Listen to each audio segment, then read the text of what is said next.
And I'm like, who's Eckhart Tolle?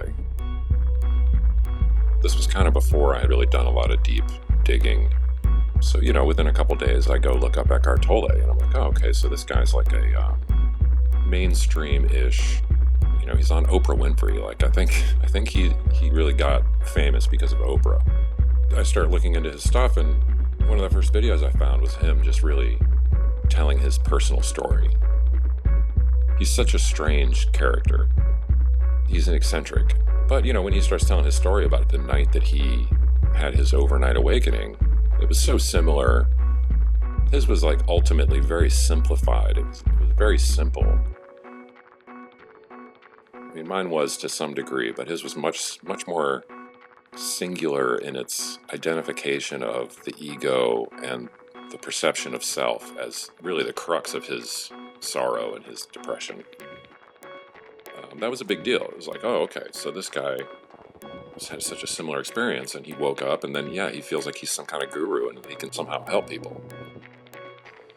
And I think I went through a phase of struggling with that, because it is sort of like you realize, oh, so there are answers to these questions about existence or about reality, suffering, why are we here?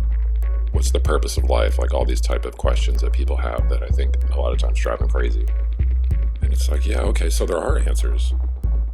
My problems were so, simple. I just didn't have the right narrative or the right language even to use. And so that Eckhart Tolle was sort of the beginning, and then, and I was familiar with Alan Watts and a lot of these guys, but I never really took them that seriously. And so then I go and I listen to some Alan Watts, and I'm like, oh my God, this is the guy. And so, I spent probably 4 or 5 months just listening passively sometimes in the background. I was also doing a lot of carpentry in that period too, which was kind of cool. It was like, I was trying to get my root chakra together. I was fixing the things around me that I could. It was like that clean your room thing. I was just sort of doing it spontaneously. And then when you're doing carpentry, you do sort of realize, like, things have to happen in a certain order. And there's like an order to everything.